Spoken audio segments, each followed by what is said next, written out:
I spent countless mornings in my kitchen, the warm scent of simmering sauces and fresh bread wrapping around me like a gentle hug.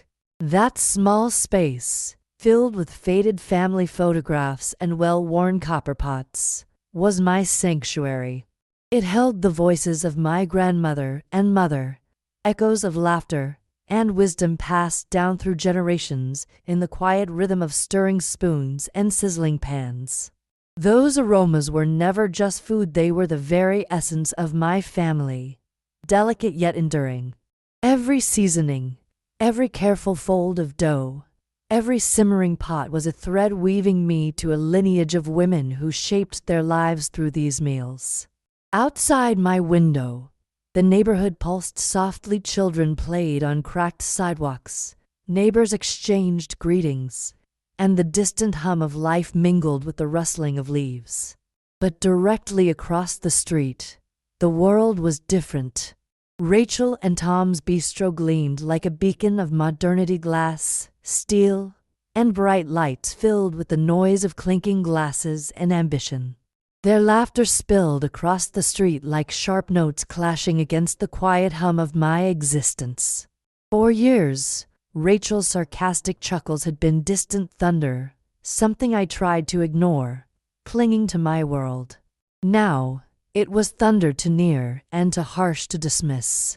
I recalled every family gathering since Tom and Rachel arrived, warm, joyful events shadowed by that underlying bitterness. They never hid their disdain for my cooking.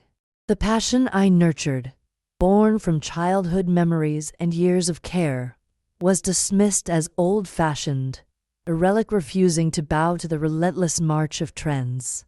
Their disdain wasn't whispered but thrown openly, like stones through fragile glass.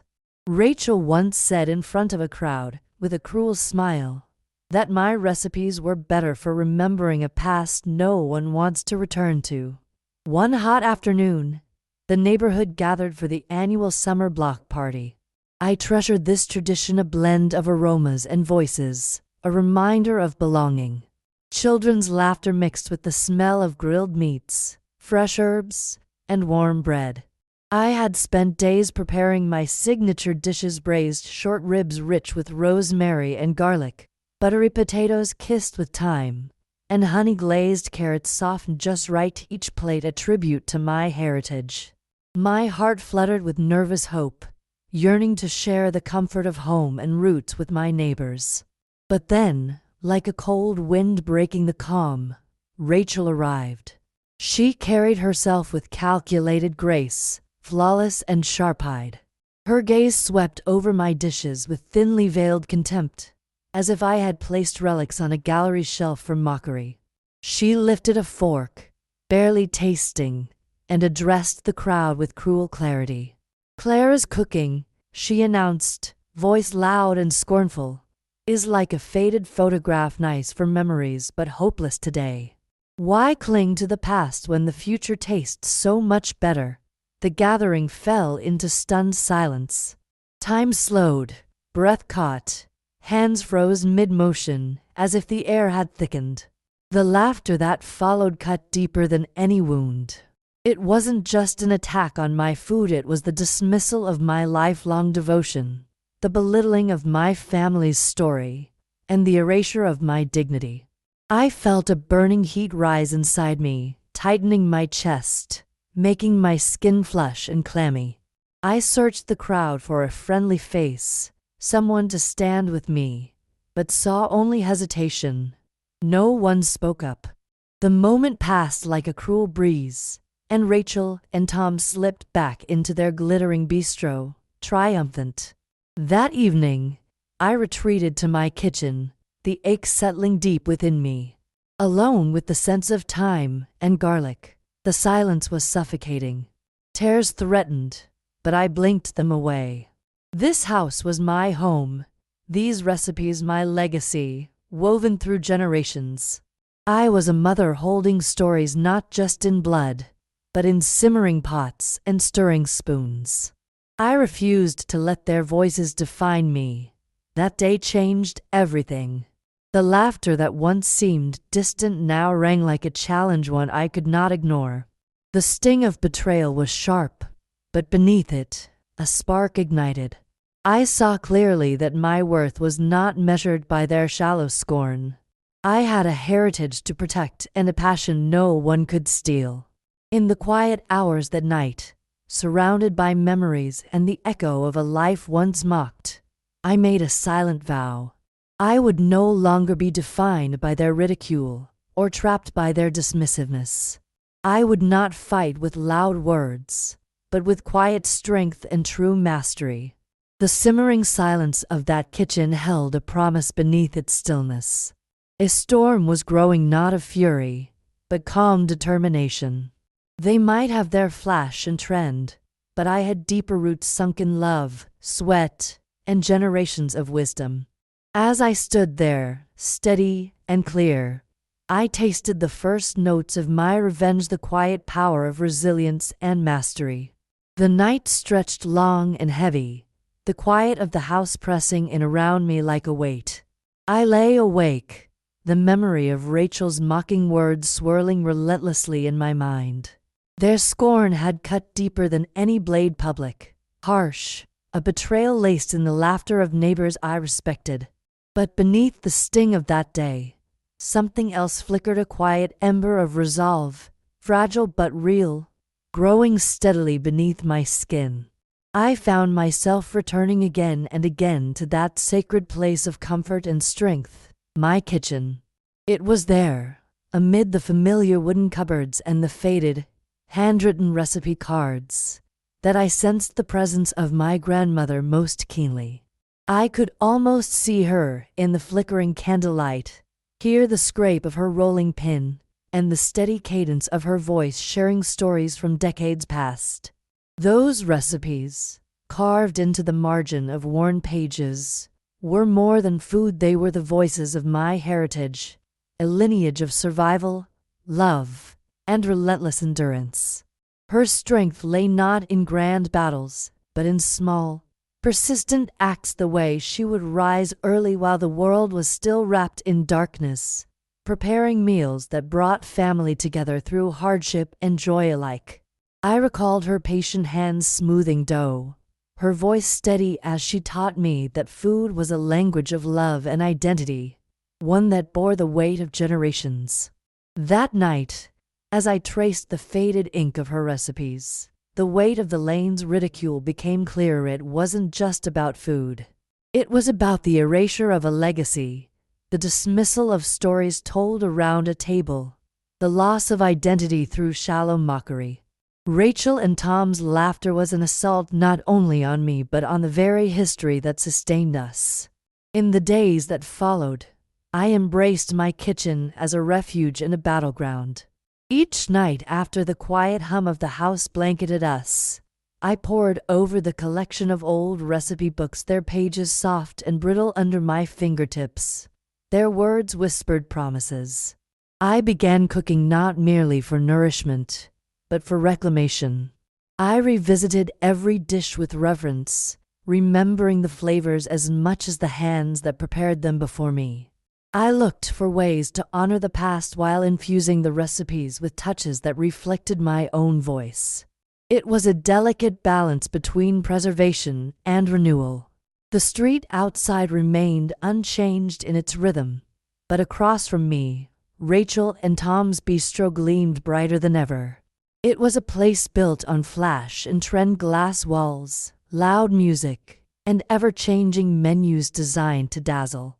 I watched their customers come and go, drawn to spectacle but often leaving hungry for something real.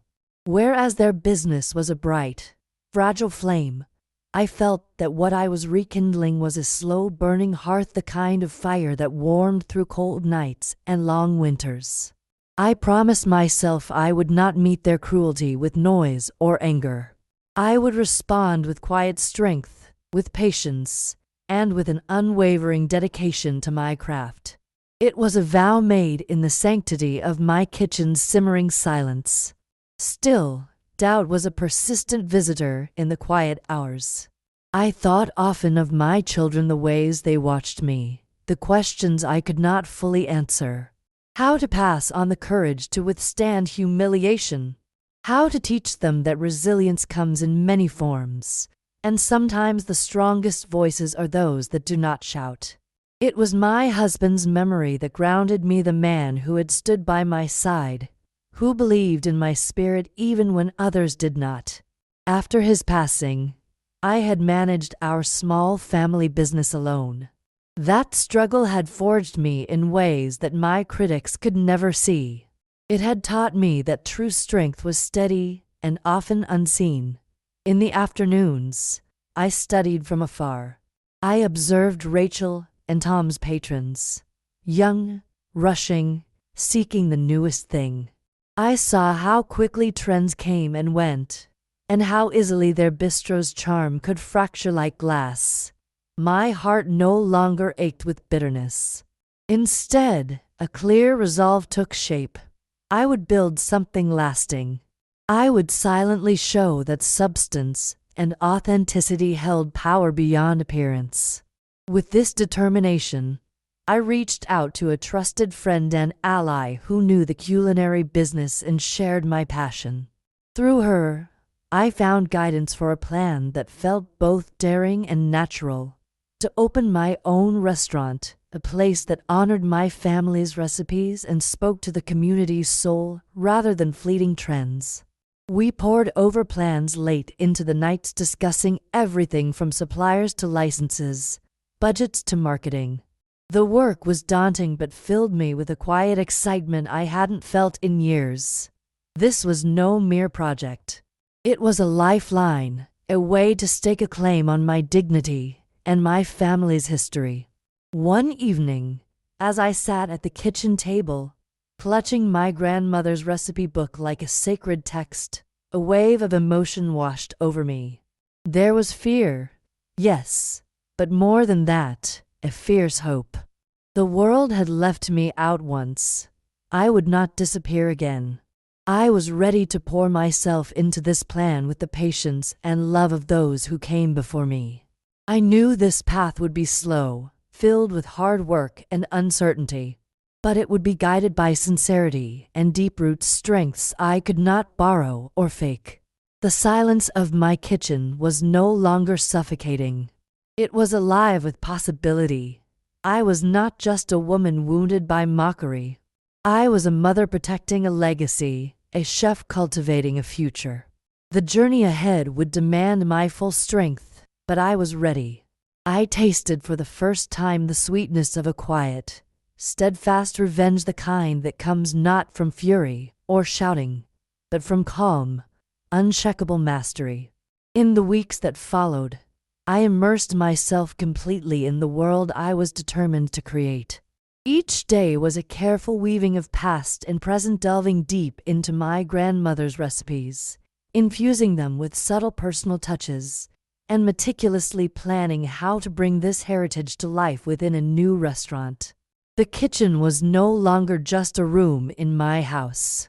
It had become my workshop, my sanctuary, and my proving ground. The first task was rediscovery. I spread out old recipe books across the worn table, dog-eared pages full of handwritten notes, slight stains from years of use, and faded photographs tucked between chapters like cherished secrets. It was humbling and exhilarating to hold these relics of a bygone era, yet I knew their true power lay in revival. I measured and tasted, experimenting with small adjustments, a hint more rosemary here, a drizzle of homemade olive oil there, always careful never to break the sacred tradition but to let my own voice whisper through. Some nights, the quiet was so complete that all I could hear was the simmering of my sauce, a steady reminder of the slow and deliberate process of growth I embraced. In those silent hours, I replayed those moments of mockery, not with bitterness, but with clarity. They had underestimated me, they had silenced the wrong woman. Every stir of the pot deepened my resolve. Meanwhile, my days were spent attending to the realities of building a business. I visited suppliers, searching for the freshest produce, and the finest ingredients that could deliver authenticity to every plate. I met with local farmers, developing relationships that felt like extensions of the community I strove to nurture. The idea of sourcing locally, honoring the land that had supported generations, became more than just strategy, it became a commitment. My old friend Mara became an invaluable ally. We pored over finances late into the nights, mapping budgets and forecasting risks. She had the practical wisdom to balance my passion with reason, guiding me through the maze of paperwork and licenses that loomed ahead. It was overwhelming at times, but with Mara's steady presence, I felt buoyed. The dream was tangible now, no longer a whispered hope but a plan with weight and direction. Finding the right location was another challenge. I sought a space that held the warmth of home, something modest but inviting, a place where the scent of simmered herbs and slow-cooked meals could seep into the walls and draw visitors in through the door like a promise of comfort. When I finally found a small, sunlit room just across from Rachel and Tom's bistro, it felt like fate had handed me an opportunity wrapped in the same neighborhood they had tried to dominate.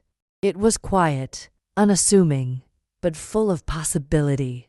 The thought of creating something enduring in that very place fueled a quiet fire within me.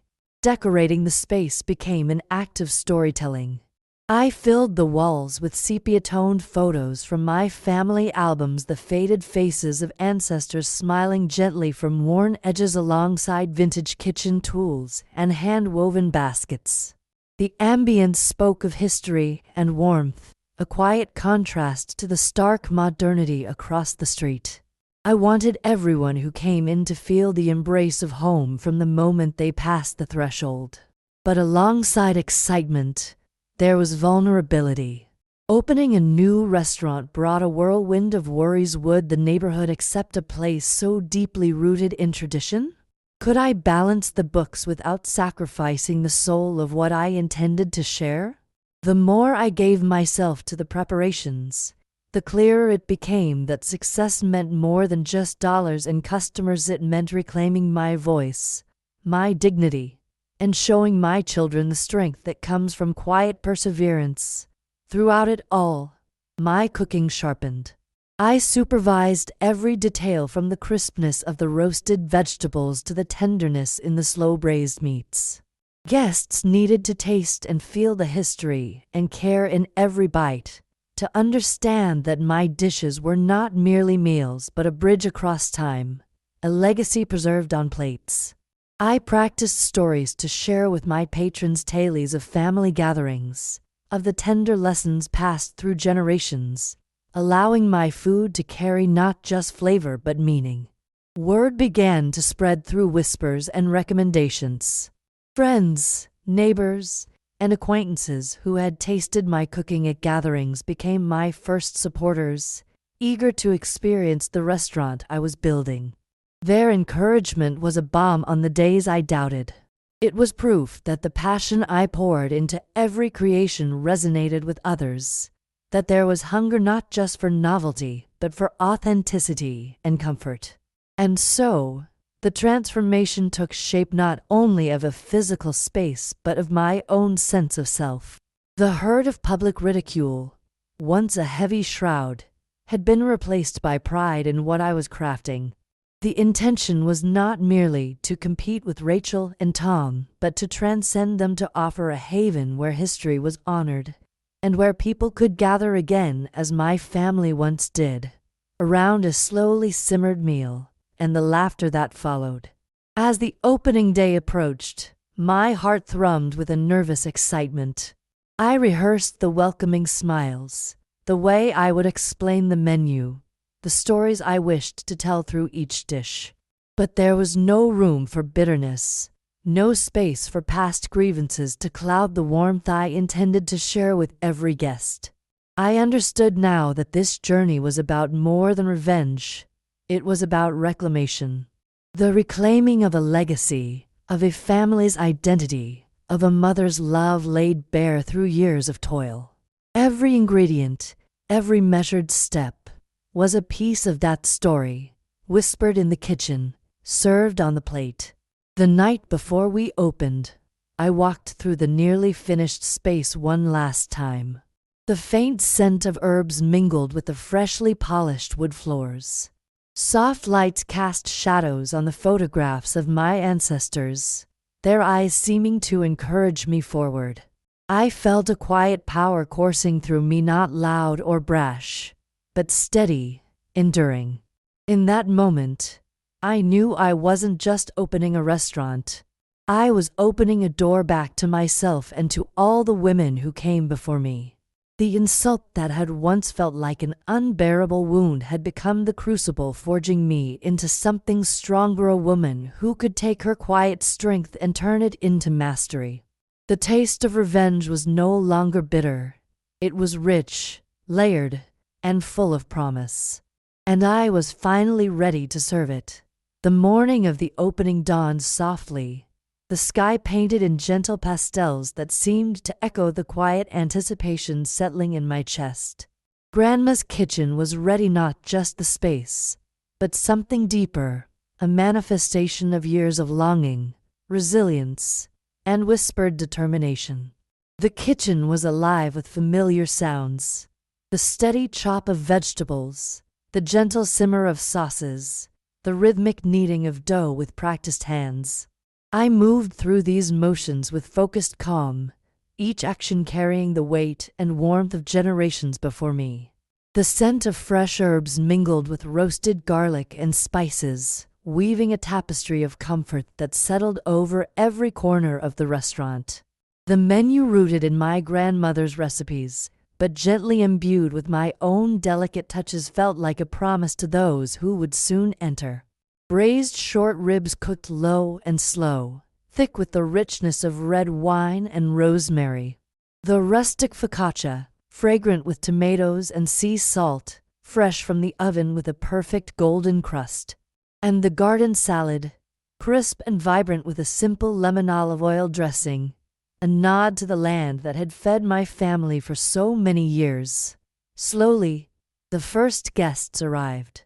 Familiar faces from the neighborhood, those who had tasted my cooking at block parties or lovingly prepared family dinners, stepped through the door with warm smiles and open hearts.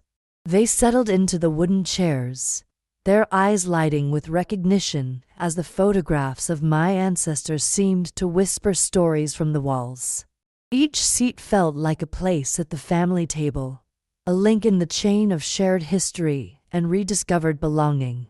I moved among them, offering quiet welcomes and sharing the stories behind each dish, the way my grandmother had taught me that cooking was not about exact measurements but about love and intention. As plates were filled and stories exchanged, the restaurant began to breathe with life beyond just food. It was a gathering place, a haven where memory and warmth rose as naturally as steam from the simmering pots. The local food critic, known for her keen eye and sometimes harsh words, found a seat near the window. I served her personally, greeting her with a calm confidence I had never known before. Each bite she took was slow, thoughtful, a quiet acknowledgement of what had been achieved here, authenticity wrapped in every flavor, humility paired with deep mastery. Her review, published days later, would become a beacon. In a culinary world dazzled by fleeting trends and flashy presentations, Grandma's kitchen reminds us of the soul food traditions that ground us. It offers more than sustenance, it offers a journey, a connection, a heartfelt celebration of heritage. Word spread like a gentle wildfire. People came, drawn by the promise of authenticity, the lure of comfort, the ineffable pull of home-cooked meals steeped in history. What began as a soft murmur among neighbors grew louder, a chorus of appreciation and longing for something genuine. Across the street, Rachel and Tom's Bistro, once a beacon of modernity and flash, began to falter in the quiet shadow of my growing community. Their laughter, once pierced with scorn directed at me, gave way to nervous glances and forced smiles.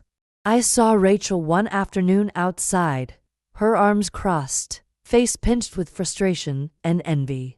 Tom looked uncertain beside her, their confident facade cracking in the presence of a rival they had not anticipated. But I never looked to them with anger. My response was rooted in kindness and steadfast focus. I greeted their stealthy visits with calm, refusing to be rattled by their unease. Behind the scenes, the work of the kitchen never ceased. Each day was a dance of precision and care. Herbs crushed with mortar and pestle, dough kneaded until soft and elastic. Sauces tended and tasted, adjusted, cherished.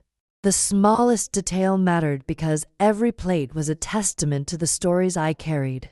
Families gathered in quiet joy. I watched them savor my dishes the way the tender stew coaxed smiles from tired faces, how the crusty bread was torn apart and shared, how laughter followed slow sips of warm wine. Young couples whispered over flickering candlelight, their fingers brushing across menus filled with names and memories. Elderly patrons returned, their eyes reflecting decades of stories rekindled by familiar tastes. The restaurant wasn't merely a business, it had become a shared hearth, a restoration of community and connection. Though my journey began in pain, each plate served was a quiet act of triumph. The wounds of ridicule softened into strength, forged in the simmering silence of my kitchen and the deeper roots of family. Through whispered flavors and tender moments, I spoke my truth. The revenge I sought was no longer a bitter dish hurled with venom, but a layered feast shared with open hearts. It was the reclamation of a legacy, the renewal of a mother's love, laid bare in every seasoned bite. In the gentle quiet of each closing night, as the last patrons left with contented smiles and the empty tables gleamed softly under lamplight, I felt peace settle inside me. The road had been long, marked by shadows and doubt, but I had emerged not just as a chef, but as a keeper of stories, a guardian of love, and a woman who had found her voice in simmering pots and steady hands. This was no mere victory over rivals. It was a resurrection of identity and purpose, a testament to the quiet power of patience and passion. And in every dish, in every story shared, I found a profound peace that no mockery could ever take away.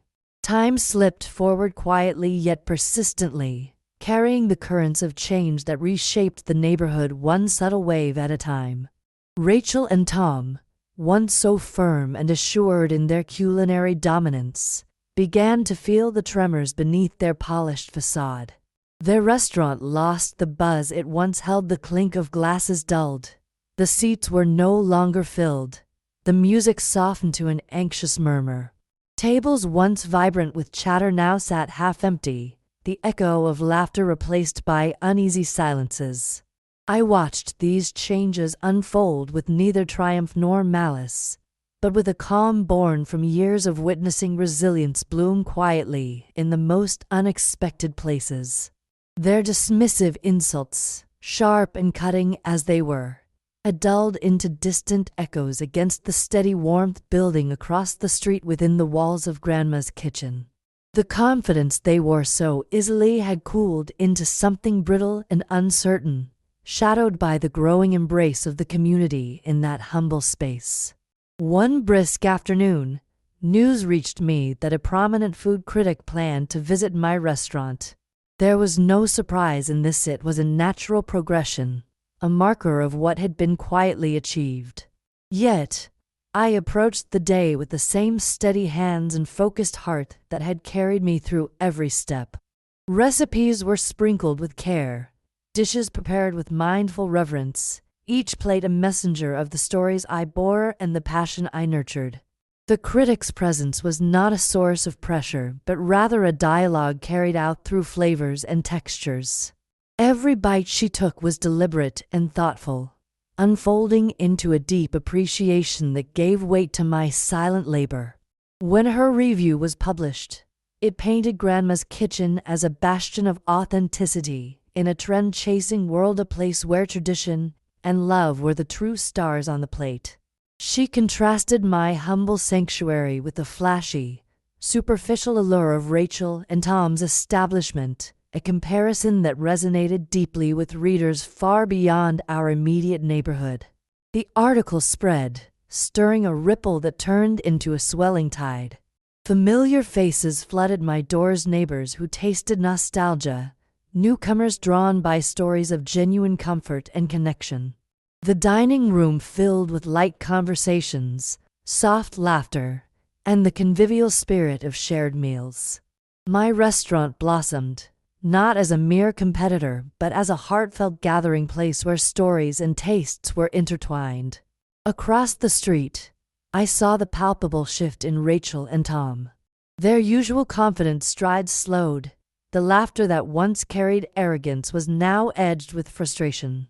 Rachel's eyes narrowed with tension, and Tom's typically laid-back demeanor gave way to restless pacing. Their kingdom of glitz and trend faltered under the weight of a quieter, deeper success, one born of roots and relentless care. One day, while kneading dough as I often did, I glimpsed Rachel through the window, her arms tightly crossed, face set in a hard, unsmiling line. Tom lingered nearby, eyes darting away, his usually easy confidence eroded by doubt. Their once unshakable certainty seemed like a distant memory crushed beneath the slow, steady growth of something that could not be rushed or bought. But bitterness never found a home in me. Instead, I met their faltering storms with calm strength. My answer lay not in loud words or gestures, but in every detail infused with decades of love and labor. Each herb crushed, every crust baked golden, each simmering pot was a testament to the stories and heritage I held sacred. The work itself became my message, a silent but undeniable claim to dignity and respect. Daily, the kitchen danced with unfaltering precision. The mortar and pestle crushed fresh herbs, releasing aromas carried by time. Dough was folded and kneaded until soft and full of promise. Sauces were tended with relentless care, tasted and adjusted with the patience of someone unyielding. No detail was too small. Each strand played a vital part in the symphony that became a plate filled with memory and meaning. Families gathered often and joyfully within these walls. I watched as tired faces were coaxed into smiles by tender bites, crusty bread torn apart and shared in quiet appreciation. Couples whispered softly over candlelight, fingers brushing the worn menus that held names like family heirlooms. Elder patrons returned, their eyes gleaming as memories stirred in the rich, familiar flavors.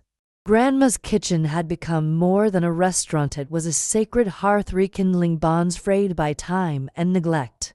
The journey I walked began in pain and ridicule, yet every plate I sent out was a humble victory over silence and scorn. The sharp wounds left behind had healed, woven into a strength forged in the calm simmering of the kitchen and the deep roots of family love and legacy. Through every whispered flavor and stolen moment, I found my voice. The revenge I yearned for had transformed into a feast shared openly, lovingly, as a gift rather than a weapon. It was the reclamation of a legacy, the rekindling of a mother's unwavering love poured into every bite. In the stillness of night, as the last guests departed with full hearts and gentle smiles, and the dining room settled into soft shadows illuminated by lamplight, a profound peace settled within me. The road had been long and arduous, marked by trials, doubts, and shadows. But I emerged not merely as a cook, but as a keeper of stories, a guardian of love, a woman whose voice was found in simmering pots, steady hands, and heartfelt resilience. This was no simple victory over rivals. It was the resurrection of identity and purpose, a testament to the quiet power born of patience, devotion, and passion. And in every dish laid before eager eyes and hungry hearts, I discovered a profound peace that no word of mockery or dismissal could ever take away. Grandma's kitchen had become more than a restaurant. It had transformed into a sanctuary, a warm gathering place where stories and flavors intertwined to heal old wounds and foster new connections. Each night, as tired faces lit up with smiles coaxed by the tender bites I served, I felt the heavy burden of the past begin to lift. The derisive laughter that once echoed from across the street had become a distant, powerless echo, replaced by the genuine warmth radiating from within these walls. Rachel and Tom's Bistro, once the pride of the neighborhood, now felt like a fading shadow. Their once-packed tables lay empty more often than not, and the confidence they carried so visibly had dissolved into anxious whispers and strained smiles.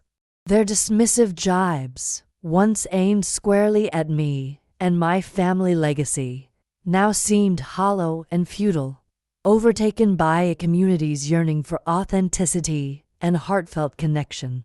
As I walked the familiar streets, a new rhythm guided my steps. Neighbors greeted me warmly, their eyes shining with recognition and appreciation. I no longer saw just customers. I saw faces that had become part of a shared story, a story of perseverance, love, and reclaimed dignity. Children's excited whispers about the night's special dishes, the nods of elderly patrons stirred by familiar tastes, all wove a rich tapestry of belonging that felt as nourishing as the food itself. Each morning, opening the doors of Grandma's kitchen was an act of gratitude and reverence. I was not just a business owner but a mother, a storyteller, a guardian of a legacy that had been nearly lost. My children watched and absorbed these lessons silently yet powerfully. They learned that true strength lies in quiet resilience, that dignity can be reclaimed through patience and unwavering belief in oneself.